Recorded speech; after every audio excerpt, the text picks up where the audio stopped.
Hello, everyone. I'd like to welcome you to our webinar, Safeguard Customer Data Wherever It Lives with Microsoft Purview Information Protection. My name is Daniel. I'll be your moderator today. We are broadcasting this event through Microsoft Teams webinars, and the audio can be heard through your device speakers. The session is being recorded and will be made available at a later date. Join the Microsoft Purview and Priva Partner Yammer channel at aka.ms/Purview Priva Partner Yammer to find out when this session is posted.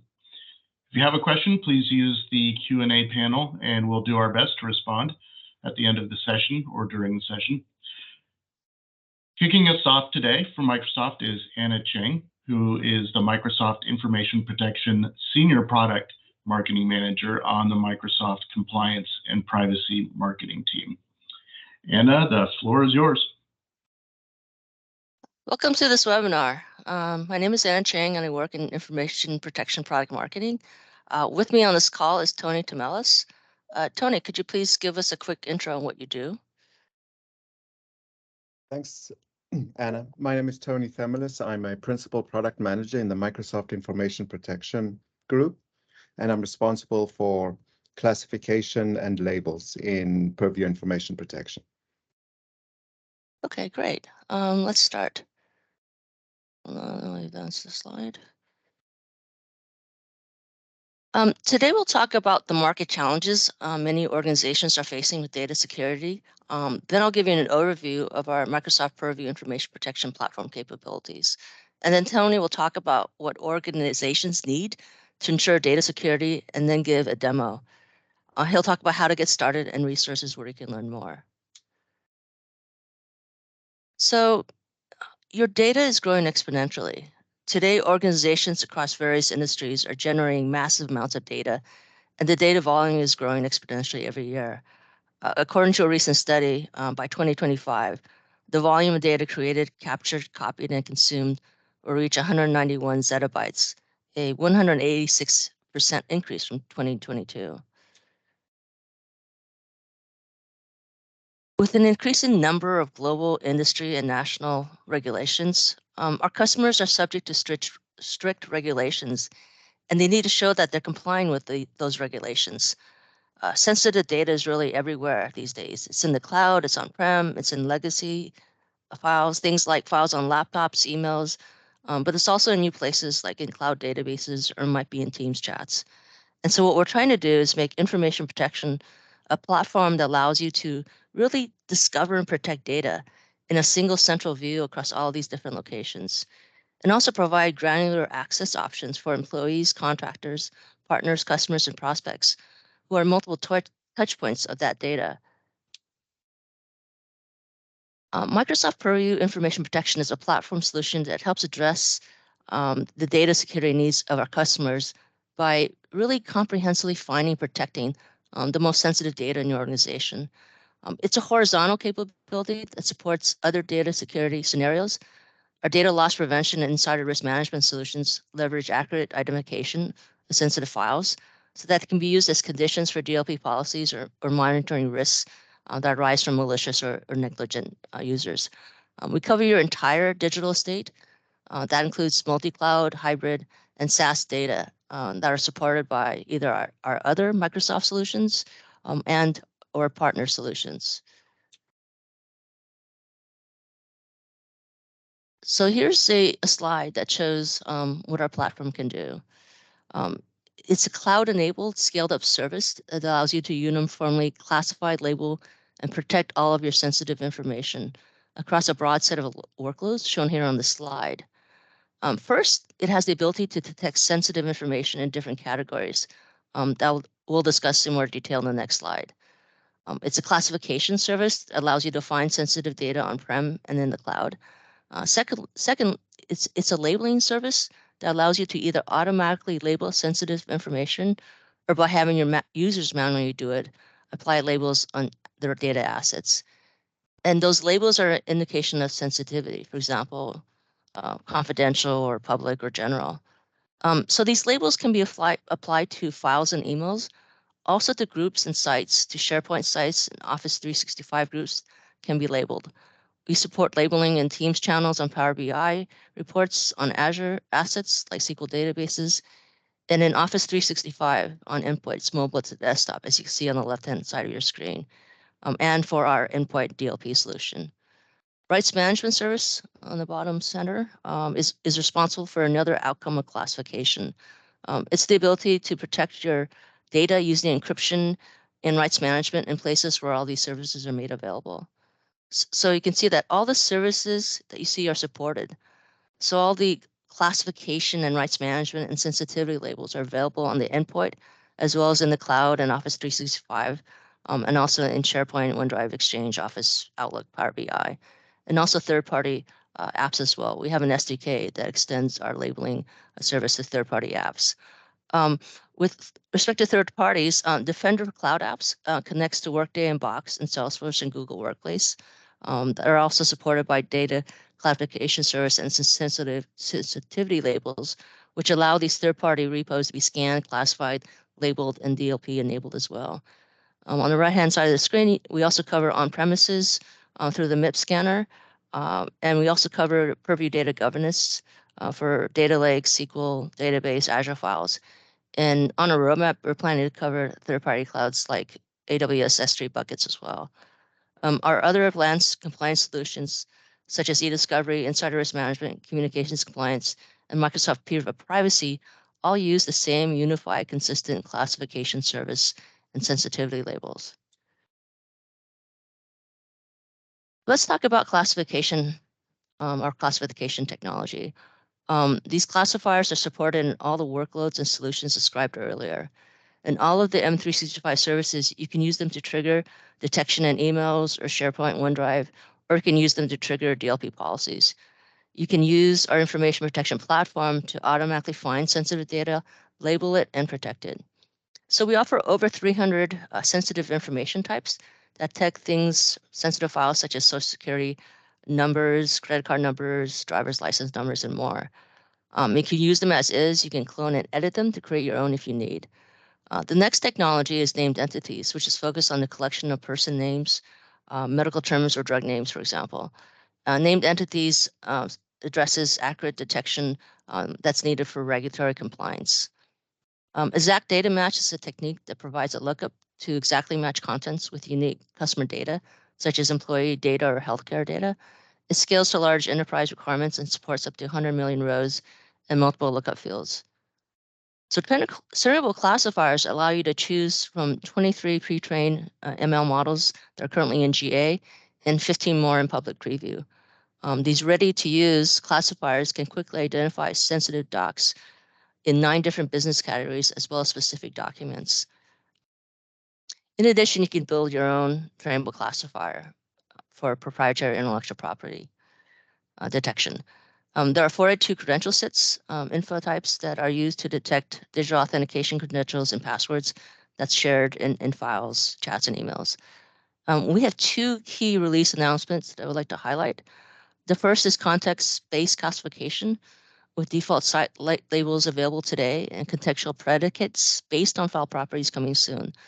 The benefit of the default site labels is that it allows an admin to choose specific locations that are sensitive and ensure any content moved or egressed from that location is automatically labeled based on the default label. A contextual way of classification is not based on any of the content-based classifiers, which I talked about earlier, but based on the other things, like, for example, all Excel files might be sensitive in certain scenarios, or it might be a document that has a certain property. So it gives admins more granularity to find and label different types of sensitive files. The second key release announcement is optical character recognition, or OCR. Our new OCR technology will support over 150 languages and file sizes up to 50 megabyte. OCR enables text extraction from images and PDF, so that once OCR settings are configured, all your existing DLP and auto labeling policies can extend to start protecting data leakage from images. So in order to help you get started, we provide a number of predefined policies to use the right combination of these classifiers. For example, the one shown on the screen is the U.S. Gramm-Leach-Bliley Act, and this includes machine learning models, named entities, and sensitive information types, all combined for the best possible detection of sensitive data to meet regulations. We recommend you get started using these templates and adjust them as needed. So let's now talk about protecting your data and the sensitivity labels. As you can see, content labels can be applied to Office apps, Power BI reports, Azure data. They apply protections like encryption and watermarking, and they can be applied either manually or automatically based on classification. The second one is container labels. These can be applied to SharePoint sites and Teams channels and M365 groups, and they apply access control, privacy settings, and conditional access controls. They can also be applied manually, labels, or they can be set by default, for example, on all new sites that are created. Well, we've really enhanced our PDF capabilities in the past year. The first one I'd like to talk about is Office documents now support persisting labels and the protection that comes with those labels to PDF files when they're exported from Office. The second one is that SharePoint now stores in a compliant manner protected encrypted PDFs so that they can be searched, discovered, and rendered correctly. PDF files in SharePoint can now have a label applied to them, just like in Word, Excel, and PowerPoint. We will also have auto labeling support for PDFs for files that rest in SharePoint coming in a future roadmap release. And the last one is Adobe now supports native sensitivity labels. You can see on the drop-down menu, there's a sensitivity label. Users can actually select a label manually, and you can update the label, and you see the blue ribbon on the top in Acrobyte that tells customers that the PDF files are labeled. And now I'd like to turn it over to Tony, who will talk about the 3 pillars that are necessary for organizations to ensure data security, and he'll go through a nice demo. Over to you, Tony. Thanks, Anna. I am just going to share my screen.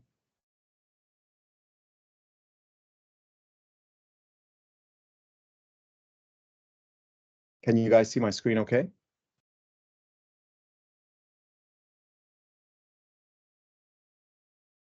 Yep. Awesome, thank you. Thanks, everyone. So what is needed for data security? We think of it in terms of 3 primary pillars. The first one is intelligence to drive continuous discovery and monitoring for sensitive data. The second one is the ability to leverage the unified and integrated policies so that data exfiltration can be protected across all egress channels. And then coupled with this is our unified incident management and remediation capabilities that bring together signals that can intelligently correlate across multiple risk vectors for the SOC or DLP admin. And finally, data security needs to be built in and enable end users to securely collaborate with each other without impacting their productivity. So what we'll do now is we'll walk through each of these pillars to give you an idea of these capabilities and how they can help you achieve your goals.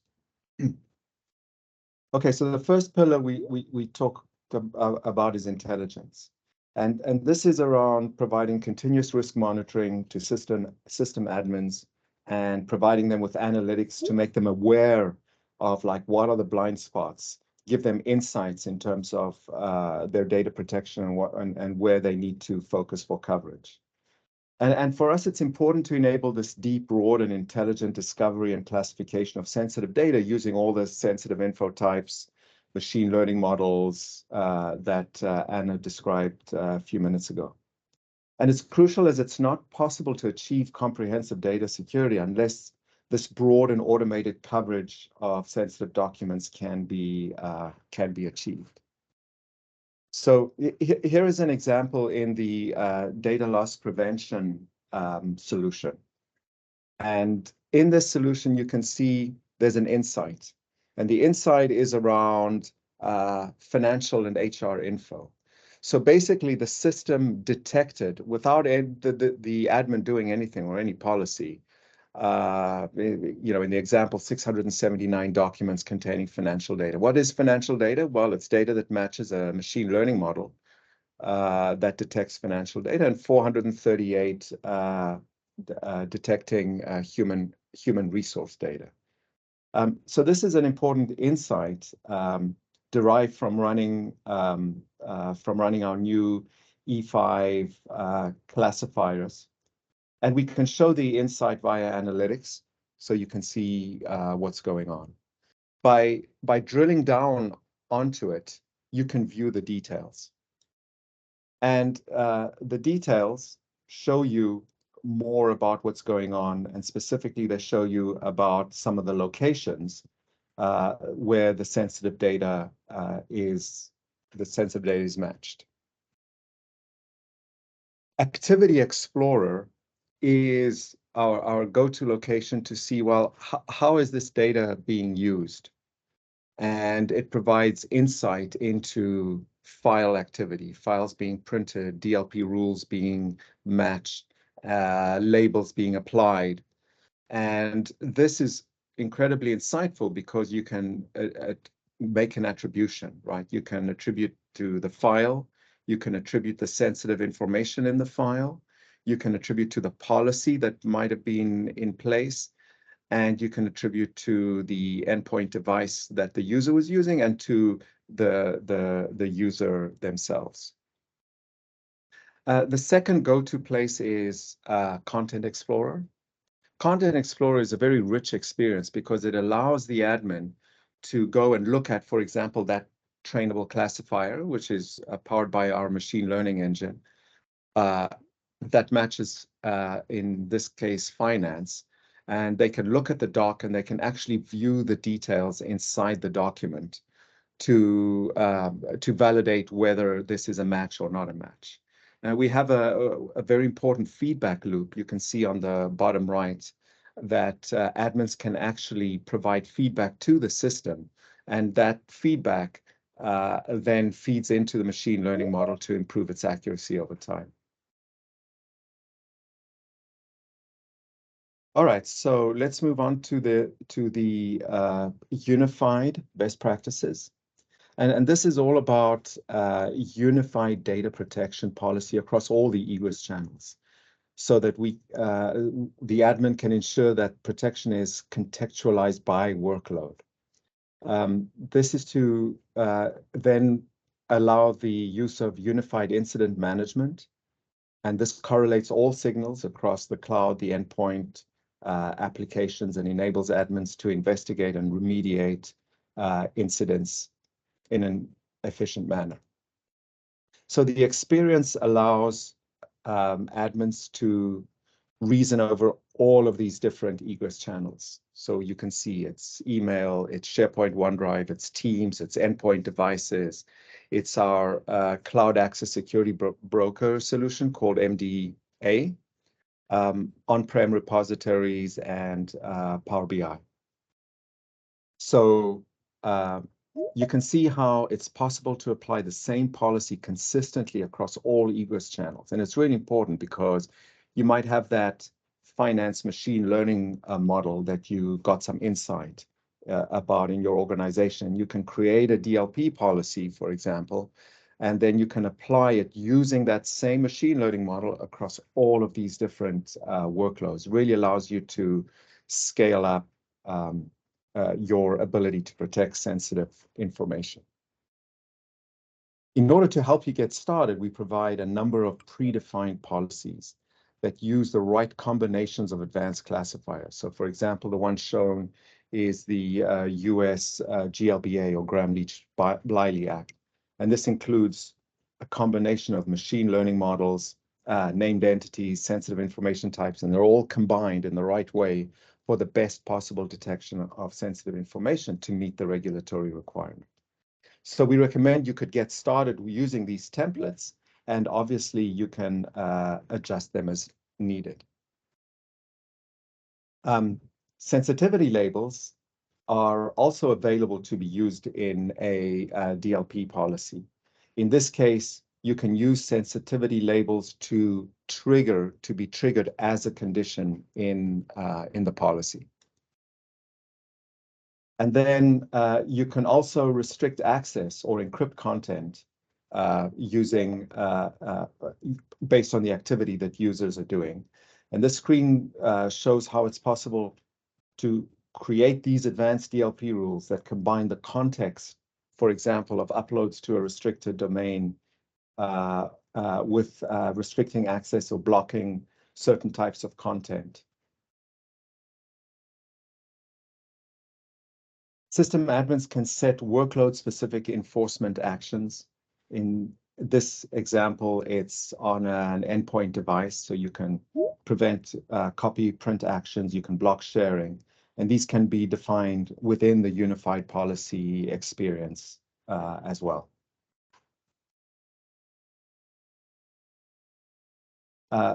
For the SOC analyst, they can resolve data incidents in the incident management queue in the M365 Defender portal, which includes DLP incidents. So the SOC or DLP admin can use the queue for DLP only, or they can combine it across other security workloads. All right, let's move on.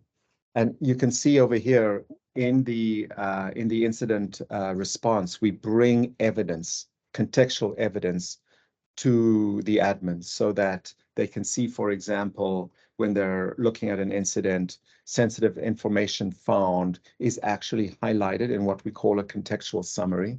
This is a very powerful indicator that provides the admins with context to say, oh, yeah, this looks like a false positive, or this is a true match, and then they can deal with the alert in the most appropriate way.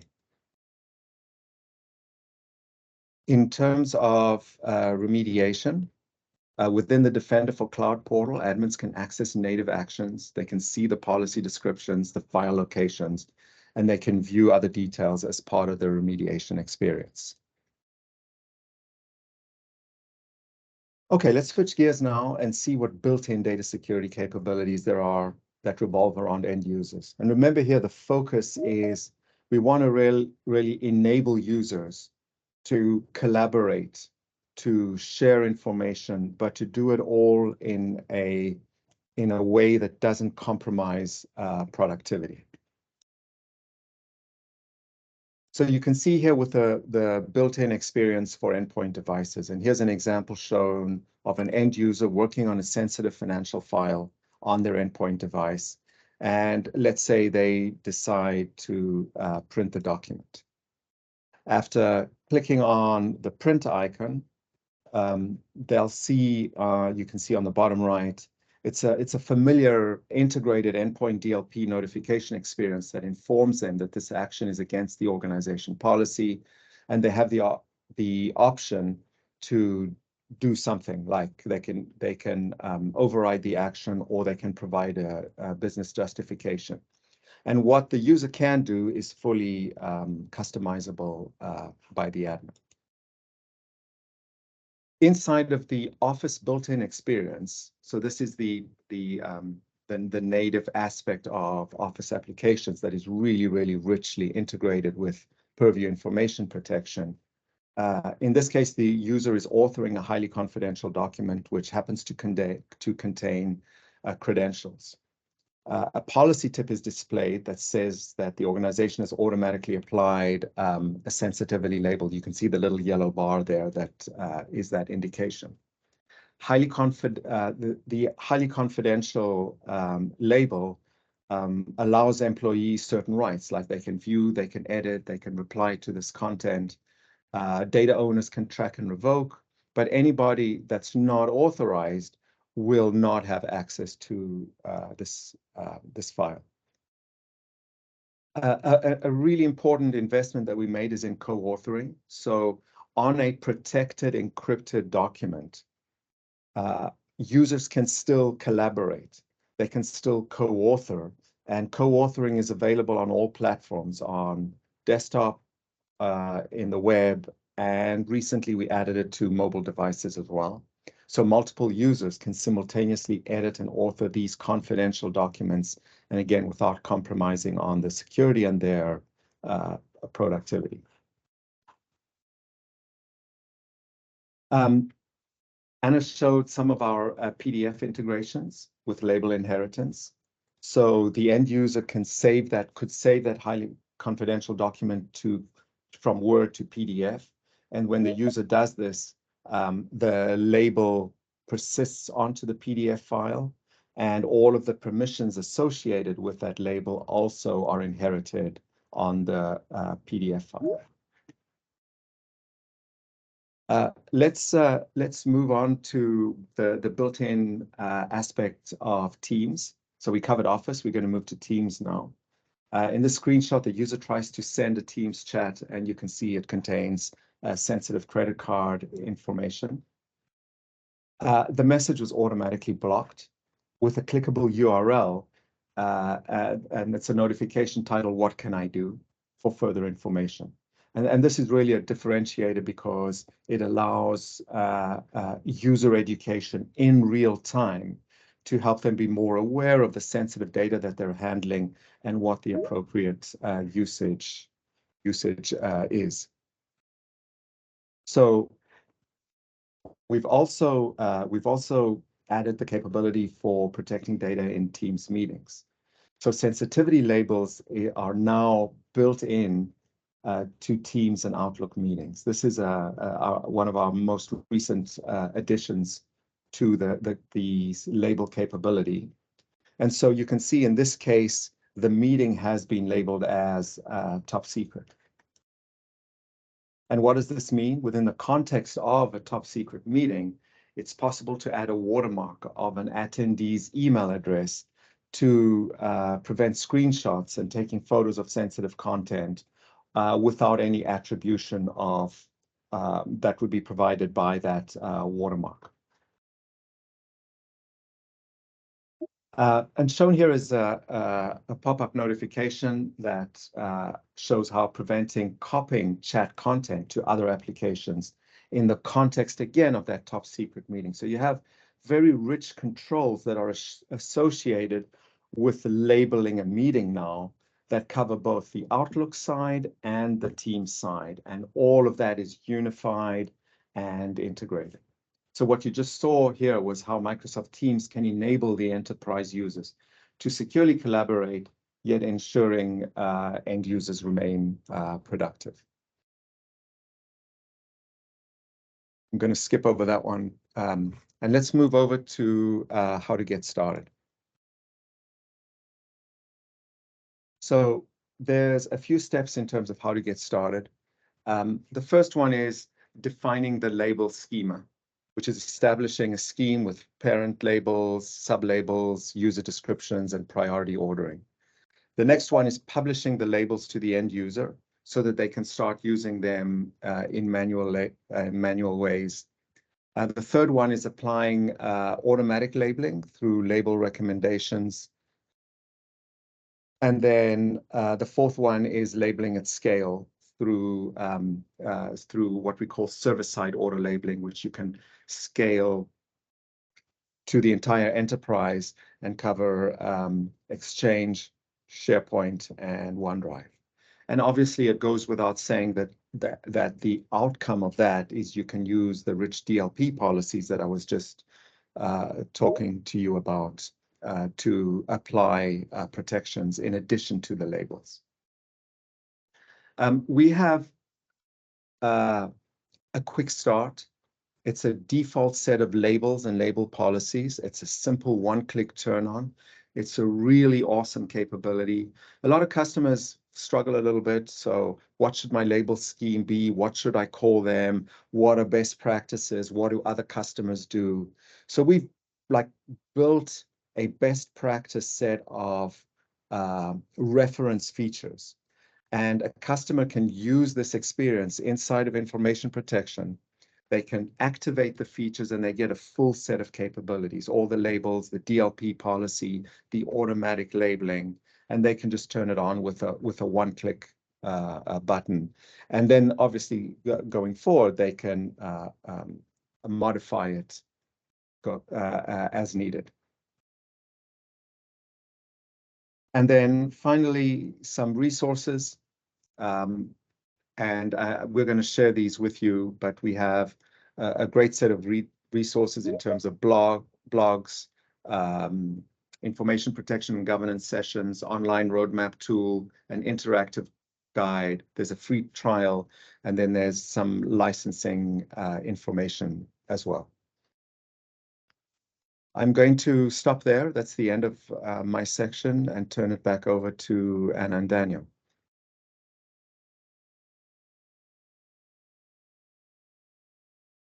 Okay. Great. Go ahead, Daniel. You're going to Oh, I take was the just going to Q&A. say thanks, Tony. Yeah, we've got some questions in here. If you guys want to get to answering some of them. And I don't know if you have anything else you want to share. No, that's it. Okay. I think we should just do Q&A now. Yeah, so we have one here in the Q&A from Christopher. Is it possible to have label for pays, for example, France, Japan, America, but the sensitive information for America is not detected in France?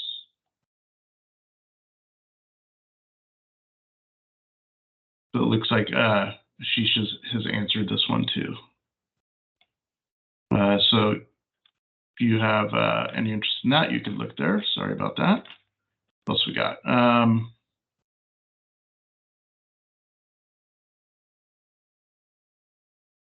In Teams meeting, DLP protection, do we need Teams Premium? Yes, you need Teams Premium. And if folks, if you have questions, please go into the Q&A. See some hands were raised. Go into the Q&A and go ahead and post those.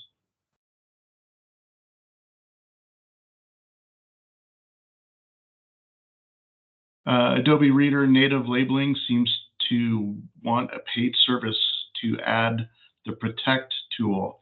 Any advice on that?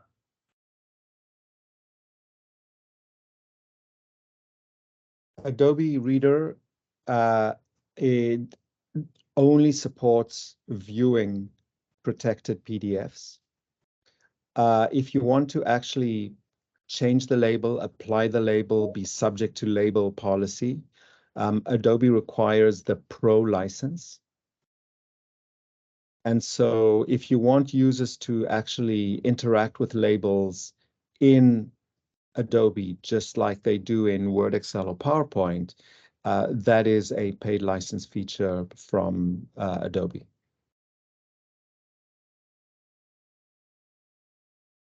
Okay.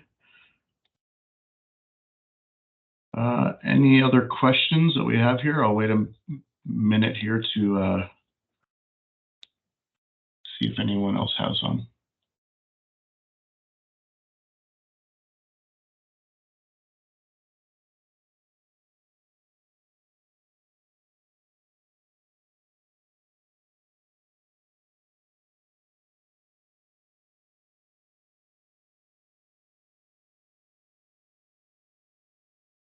Okay.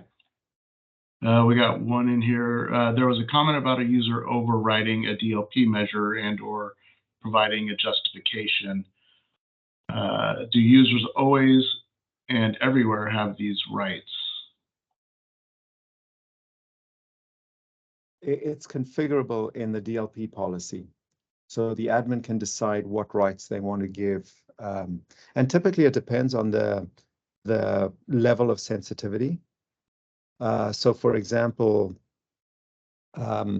for the most highly confidential documents, an admin may just block, for example, and not give the user the ability to justify or override or anything like that.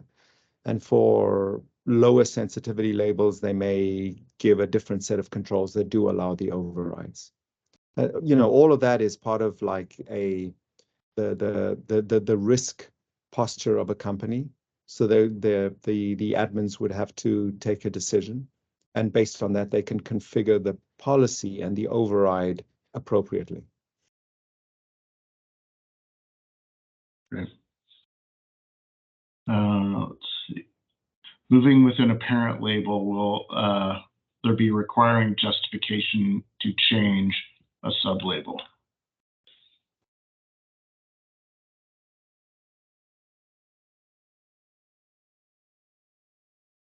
I know that's a question for me. I was just, okay, moving within a parent label will be requiring justification to, I'm not quite sure. Here's what I do know is that we require a justification moving across parent labels, but not within parent labels. And that is something that we're looking at. I think the question is, can you change that to require justification within a parent label? In other words, if you move from sublabel A to sublabel B, also require a justification? And the answer is yes, we are looking at that as part of our label updates. Okay. I have another question here. One client had tested DLP, but was not very good with the sensitive information. Is an upgrade? Let's see. Has an upgrade been done since last year? I wonder if this question is around like a concern about false positives. Maybe the sensitive information didn't meet their accuracy. And that's always a topic, right? We do our best to make all of our classifiers as accurate as possible. And to provide our customers with tools to be able to test and validate the accuracy of those sensitive info types as they're used, for example, in a DLP policy. And this is something that it's not a black or white thing, right? So the customer has to look at the sensitive info types and they have to tweak it, right? They may be looking for a minimum frequency, so maybe they need to increase the frequency. So if you find, for example, greater than 500 medical records in a document, then it's super highly confidential because it requires if there's a data leak, it has to be reported. But something that with a lower frequency maybe is less sensitive. So you need to play around with things like the frequency and also the confidence, right? Sensitive info types come with high, medium, and low confidences. What we've done in order to help our customers is we've created this capability called simulation, right? And what simulation is, it's about taking sensitive info, putting it in a policy and trying it out. In other words, you don't actually apply a label or a block in a DLP policy, but it shows you what would have happened. It simulates the policy, and it gives you an experience where you can look at the matched items, the matched results, the matched activity, and you can make a determination of whether it's true positives or false positives. And it allows you to then go back and adjust the label, adjust the policy to make it more accurately. And some of the recent upgrades in sensitive info types since the last year have significantly improved these capabilities. And it's not only the accuracy of the sensitive info types, but it's also things like the combinations of sensitive info types that are used. So for example, a year ago, we didn't have the ability to detect person names and addresses and medical terms and conditions, whereas now we do. So if you were looking for like a social insurance number on its own, it's easy enough for that to be it's easy enough for that to be subject to false positives. But if you look for a social insurance number together with a person name, then you have a much higher confidence that the match is accurate. And so, and those are the templates. Remember, I was showing in the demo, those templates provide a really, really good start of the combinations of trainable classifiers, of these person names and addresses, these new capabilities, and the sensitive info types. So really what you need to do when you're testing a DLP policy with sensitive info is you need to take advantage of the templates, the combinations, and then you can simulate to get a view of the results, and you can tweak the combinations, the confidences, and the frequencies in order to get the best possible outcome. It's really a really world-class solution at this point. It's equivalent to what a customer would get from any competitive solution. And what we're trying to do is we're trying to go even beyond that. In other words, in providing the insights like I was showing you earlier, driven by the machine learning models, to say, hey, we think we see data that looks like finance data or looks like medical data, right? And that then helps the customer go in there to see, as opposed to the customer like not knowing anything and just having to start and muddle through it on their own. Great. Another question here. Since WIP is being deprecated and Microsoft advised to use Preview Portal to set up the WIP capabilities, is there a way to enable simple granular setting via Preview, for instance, block download of all Exchange emails, etc.? So WIP had simpler settings, and it's a little challenging in Preview. Is that supposed to be Purview?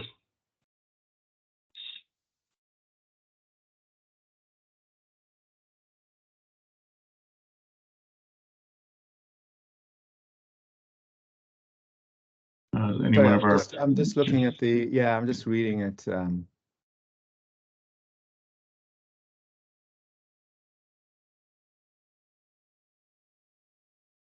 I think we should take a follow-up on that one. I know that, Okay. that it's in a different group within information protection, but we are, deeply looking at the WIP capabilities, and our plan is to migrate those over to DLP. And so if this is some feedback that we need to take, we should definitely take a follow-up on that. I can provide the contact details, Okay. Daniel. Great. Yeah, we'll follow up with some of these questions that we don't get to. Let's see. The review of match and no match. How long will it take for IA to be more performant? That's one you can answer. So I think this is a question about the feedback loop for the trainable classifiers. We update them on a regular basis. I'm not quite sure of the exact timing of that.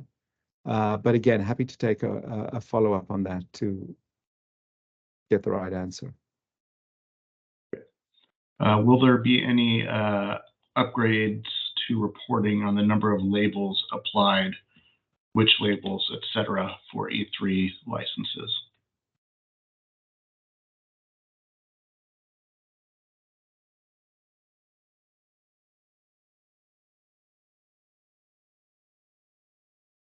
I'm again, let me take a follow-up. I believe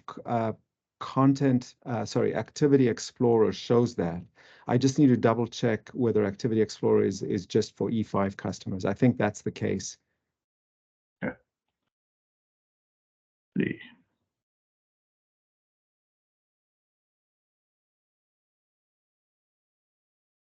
External organization using classic RMS protection or Office do not forward protection to an email when received by a MIP-enabled organization causes user to receive the email as read-only, but cannot reply to the email if AIP is used with default label and mandatory label enforced. Does this work if AIP UL client is used instead? Yeah, give me a sec. I'm just processing that question, Okay. reading that. Yeah, it's a big one.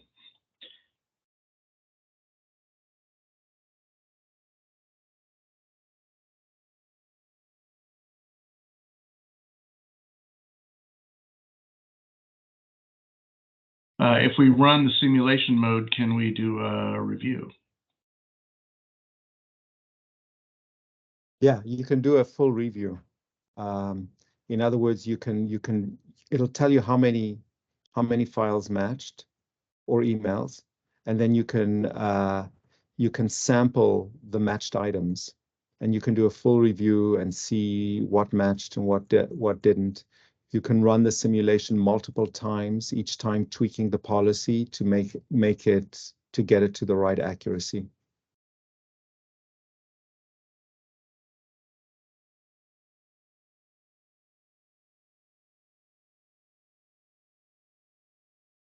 Well, great.